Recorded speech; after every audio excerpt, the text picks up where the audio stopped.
It's time for Minutes with the Mayor, brought to you by Mercantile Bank here in Quincy, Illinois. Thank you so much, Mercantile Bank. We appreciate you bringing this segment to us and to all of our listeners/viewers. Today, with me, Laura McReynolds. How are you? Hello, good. Good. Thanks for having me. Well, thank you for coming.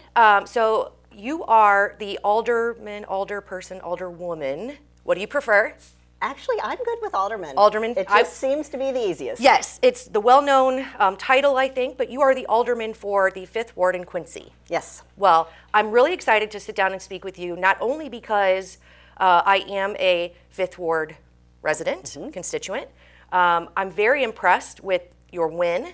Thank you. And kind of how you've upheld things since taking your seat. I appreciate that. Yes, so Thank let's you. start with the process. So you have a history in financial advising. Right. You were an attorney, is that right? Correct, yeah. Okay, go ahead. So no, just educated as an attorney. Yeah. I worked for, 5 or 6 years in that capacity, moved to Illinois. I'm licensed in another state.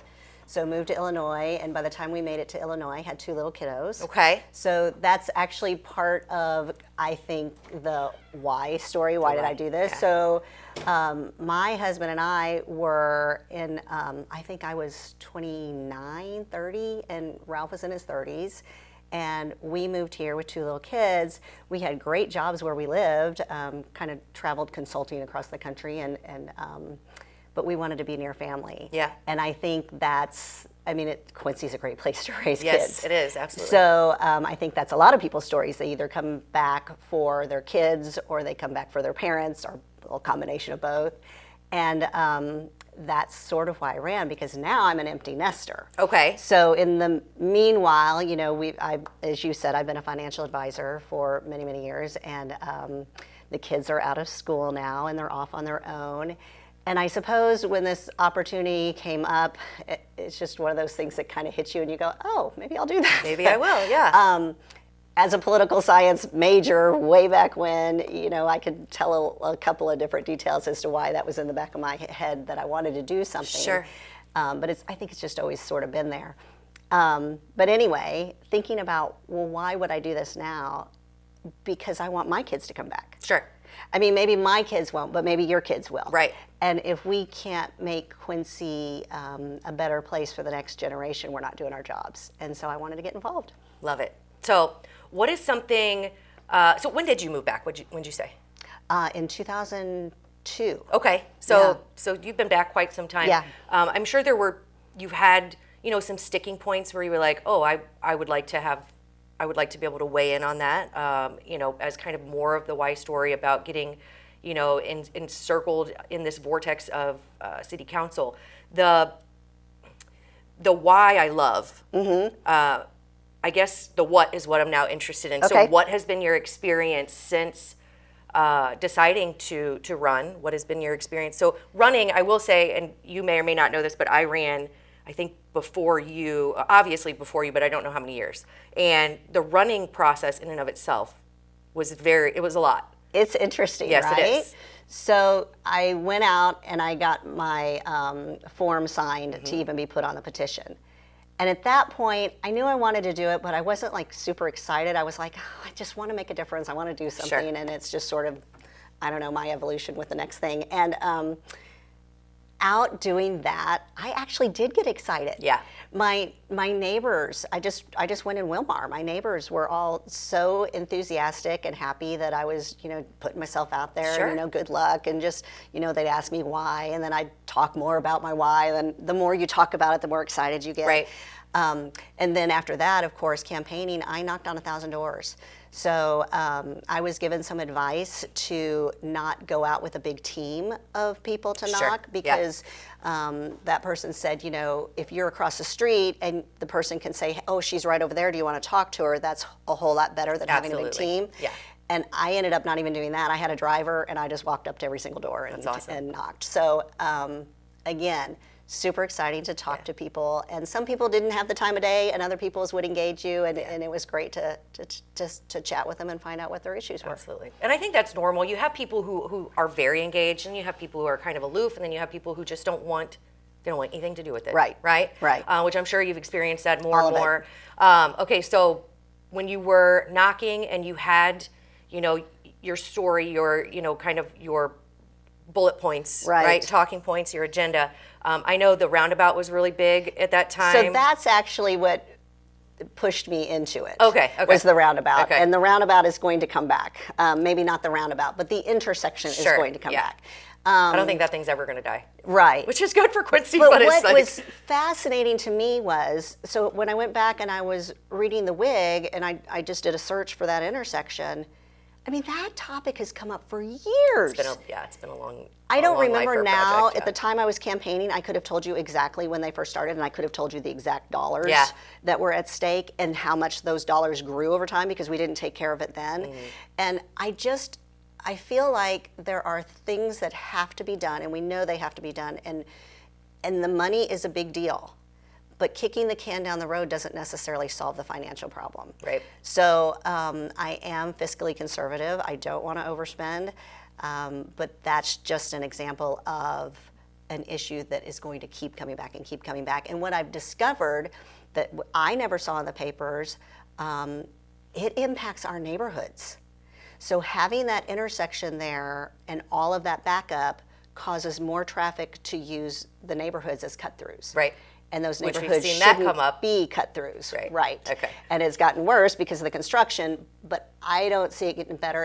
And honestly, I was out knocking from October to March. Sure. And it was a problem. And the construction, I don't think, started until midsummer. So, yeah. Right. So you have, obvious things. So when you're talking about, like I mentioned, I'm a resident in that ward. I'm not 100% on board with the roundabout. I know maybe I don't speak for the majority, but that begs the question, how do you make sure that you're voting for your constituents as an alderman sitting? I think that's really hard. So I personally think a roundabout would have been fine, but I was not privy to any of the discussions and how the county was going to move the intersection over to the city. You're not privy to any of that information until you're on the council. And I'm not privy to that information right now because it's not an issue right now. It's going to become one, I think. But again, knocking on doors. So for example, right now the issue is, okay, we have basically over 500 cars in 24 hours cutting through Willow Creek. And it was bad before this, but now it's worse. And so the question has been, how do we resolve this? What do we do about this? And it's a situation that I heard about back in March, back in January. The roads had been studied back in 2023, and at that point, the study wasn't really conclusive as far as people speeding. I've seen the study, and maybe they had 0.05 of that traffic that was excessively speeding, and then they had another 10% that was speeding, but not by much, kind of thing. And again, all those numbers are public information, so you can get all those numbers. Absolutely. Anyway, so I started bringing it back by asking questions. I didn't actually put it on an agenda. I was just trying to figure out, well, you did this study and it said this, but they're still complaining, so what do we do? And so you ask the question, how do you listen to your constituents? It started with just a couple of people complaining, but then all of a sudden, and I'm asking questions, right? And I'm learning, so I don't quite know how to handle it yet. I just know it's an issue that is still an issue. And then you start getting more residents saying, what's the deal? What's going on? How are we fixing this? This has gotten awful. So you ask more questions, and then you put it on an agenda. And the thing that, I sat in city council meetings from October 1st until I was elected, and it still took me another 3 months to figure out everything happens in committee. Oh, yeah. I don't know why I was dense about that.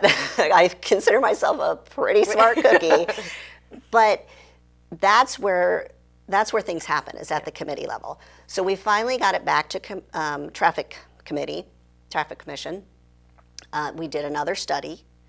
The study results came back, and it still was not conclusive with regard to the speeding. But the volume kind of made us pause. That's a lot of traffic, right? So then there was another meeting, and we said, well, let's discuss the speed bumps again. And at that meeting, it was decided, and I'm not on the traffic commission, and that meeting I wasn't attending because I was in another meeting, because they all happen on Monday nights.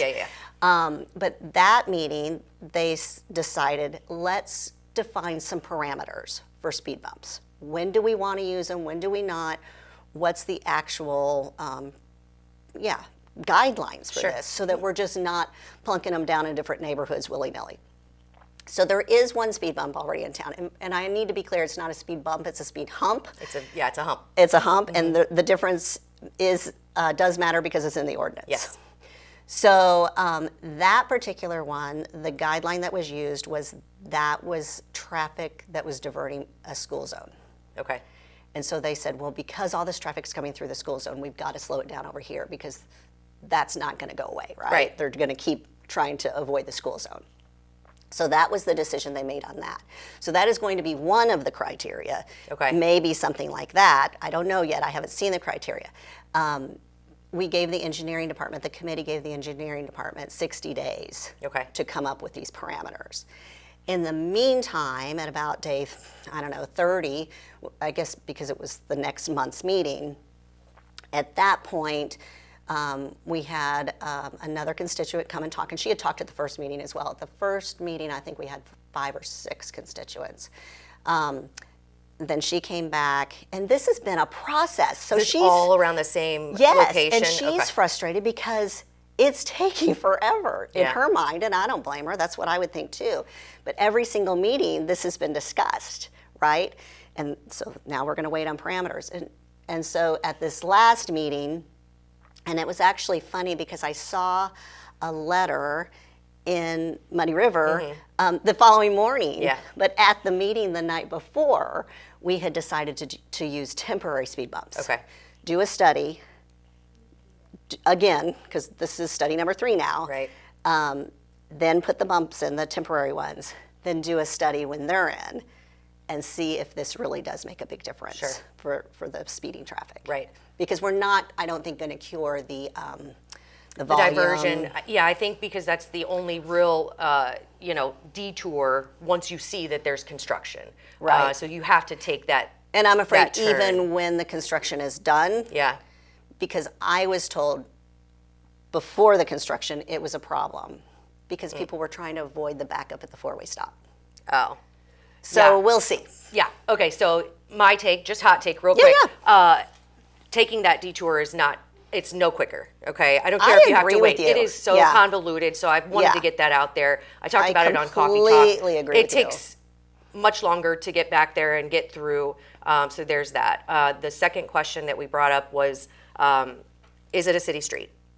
Is it city? It may not be considered a pass through or a through street, but is it a city street? It is a city street. It is a city street. It is a city street. So then, the other topic that I brought up was, although the neighbors might not like the increased traffic, and it may not be something that they bought into when they bought that property, it is the residents of Quincy's rights to use that property. Now, there's a caveat because you may have the right, but your responsibility is to use it safely.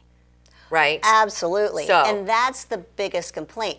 Yes, the volume has made things more difficult for all those residents, but if people would just slow down. Courtesy, And I would love to see a campaign, frankly, because this is the #1 email and phone call I've gotten, and it's not just that street. Sure. Well, and that brought me to my other point, because now that it's a city street, you're going to have guidelines, which I'm glad to hear, because I live in a school zone in that same ward, and we have the same kind of traffic. Now, I'm not saying that it's cut through traffic, but we have the same problem. So then how do you, I'll be interested to see the guidelines, also the cost for Quincy, what other measures. They are not inexpensive. I have been shocked. Right. And no, traffic between studies 14 and 20,000 per speed hump. Right. I mean, that could add up quickly. Right. And then the guidelines have to take all of that into consideration. Right. I mean, #1, we want people to be safe, but I think we have to hold people accountable who are using these streets, right? Absolutely. And on some of the other calls that I've gotten, for different neighborhoods, not necessarily for those two streets. It's almost as if it's not somebody using it as a cut through. It's the residents in those neighborhoods. And people tend to know who the speeders are.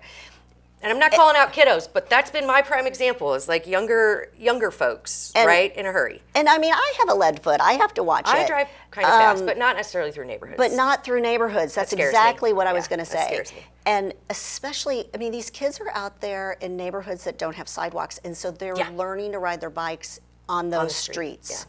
And they have every right to learn to ride their bicycles on those streets. Yeah, and they allow parking on both sides, so it's hard to see around things. I do see that there are a lot of elements that lend to it being not the safest, and I know increased traffic is definitely a factor there as well. So I don't know how we solve volume. Yeah. I don't know how we just get the people who live there to slow down. I would love to see just this citywide campaign saying, slow down, people. Yeah. But we will see from the results of this temporary speed bump, you know, is that actually working? Sure. Because yes, you slow down at the bump, but then are these people immediately accelerating? Yeah. And we're going to have to wait and see. Yeah. Well, it sounds like a challenging situation, a challenging instance. I guess you probably had a lot to think about, not just with this, but every other topic that gets brought to your attention. Any challenge that maybe you didn't see coming with your experience as an alderman? Yes. Okay. So, as I was saying, everything happens in committee, and I apparently was dense about that. I actually talked with Alderwoman Mays before I was sworn in, and she said, you know, it just takes a while. There's a big learning curve. The city, let's face it, it's, you know, $50+ million enterprise, and lots of employees and lots of departments and so many things that the city does. So first was the learning curve, but the biggest thing to me was you can't, there are rules to protect the public from elected officials getting together and coming up with decisions off the record. Gotcha. And those rules are there for a reason. But it's interesting because I served on, you know, whatever, PTA, okay, just I'm coming up with an example, whether it's blessing or all these different committees I've done over the years. You get in a committee and you sit and you chat and you come up with a consensus, and you know, maybe my idea is swayed because somebody else has offered their idea, and why, and you learn and you come up with these things together. That's what happens in the committee, and I did go to all of my committee meetings immediately, but I wasn't going to as many committee meetings as I could go to because that's where those discussions are held. Right. And so the biggest surprise was when you're sitting out in the audience before I was sworn in and you're watching the council meeting, in my mind, everyone had a powwow before they came out and everyone knew what was going to happen. Yeah. That's what it looks like. Sure. Well, what's actually happening is everybody's had all these discussions in committee, and then you get the packet and you read what all these discussions were and you figure out, well, why did we come to these decisions? And you can still have your own decision, but you're really not, it's not like the council is a committee. Yeah. Does that make sense? It does. So the council members sit on all the various committees along with members of the public and other elected officials. So just to put it kind of in brass tacks form, you may think that this alderman went to this alderman to change their mind because maybe they have a differing political stance or differing opinion on something. Really what happened was maybe that alderman went to a committee, you went to the same committee, conversations were had, you learned something, came to a different and it's opinion. all on the record, and it all happens that way, and it's good that it happens that way, but it was my biggest surprise. Yeah. Because we as a whole were called the council, but we're not really the committee. All the committees are I don't know, does that make sense? It does. It definitely makes sense. So anything that has surprised you on the flip side beneficially? Well, just from a personal standpoint, I really like it. Yeah, you do? I do. Good. That's so good to hear. It's so funny because the first several times I'd run into a friend in the store or whatever, and I'd go, but that was during that learning curve when I was, I was confused. I was trying to figure things out. Sure. And I can say now, however many months in, I do. I really... You found your place? Well, and I don't know, about that. I don't know how effective I'm being, but I do think that I'm giving back, and Quincy is a great cause. Yeah, it feels good. That's Yeah, awesome. I love yeah. it. Okay, last question, unless you have something else, because I want to give you the floor. As a financial advisor, are you on financial committees? I am. Okay. I am. Yeah. And do you, so then you obviously get your say. When you came in, would you have advised differently? Oh, okay, that's a great question. So also, not only does government work differently than, say, a corporation as far as the committees go, but it has been a huge learning curve. And I have sat on other operations and finance committees in town with large budgets. But this has been a learning curve because of all the different sources of revenue. Sure. So, I mean, if you sit at the hospital finance committee, well, the source of revenue is the services for those patients. Here, it's this tax and that tax, and right. you know, and this and that, and so those pools that we come from, and then the fact that we have projections of what those numbers are going to be, and that's no different than a business sure. either. Mm-hmm. Forecasting. But it's a little different because some of the pools, even though we're projecting lower revenues, the reason is actually political, not what people are out there spending. So, for example, not your motor fuel tax. That's something you can sort of count on, right? Some kind of legislature that changes how you can bucketize things or what kind of funding you're getting. Yes. Okay. Yes. And so then that trickles down to how do they budget and who's getting the source of that revenue. And, and do we have to move that around? Sure. And all of that has been fascinating, interesting, and a huge learning curve. And I'm definitely still learning that. But I'm glad that they put me on the finance committee and happy to lend my expertise. And I've spent a lot of time with Sherry Ray, and she's great. Yes. Well, it sounds like you found your place. I'm proud to have you representing the 5th Ward. I would love to sit down and talk more about taxes. I know that's something that you're probably hearing a lot about, especially with a couple of the decisions that are coming up. Would love to sit down again with you and chat anytime you're available. Not just selfishly, but obviously selfishly. I want to hear, I want to hear these things, but I know that I can call you. Absolutely. I can contact you, which is one thing that I want to encourage everyone in the 5th Ward in Quincy. This is your gal right here. She can help you get your voice heard, get engaged in the city council meeting, go show support, right? I think all of the aldermen in town absolutely want to respond to their constituents. Sure. I have heard that from the beginning, how important that is. And just really whether it's by email, it's on the city website. Sure. Our phone numbers, our email, and actually what's awesome is when people click on Ward 5, it goes to both Glenn and I, and Glenn Ebbing has been such a source of information. I really enjoy working with him. We were out Saturday knocking on doors in Willow Creek, actually, telling him what's going on. Okay. And so he's been a joy to work with. And it's great because when people do that and they just hit Ward 5 instead of choosing one of the other of us, which is fine, we don't care. But we always, if one of us is chosen, when we respond, we're immediately on the phone with the other one to tell what's going on. So it's good. Keeping everybody in the loop. Well, I'm glad you mentioned Glenn. I didn't mean to single him out, but no, but I'm the one here. Okay, all right. Well, thank you so much. I appreciate you coming in. Come back anytime. Thank you. All right, thanks so much.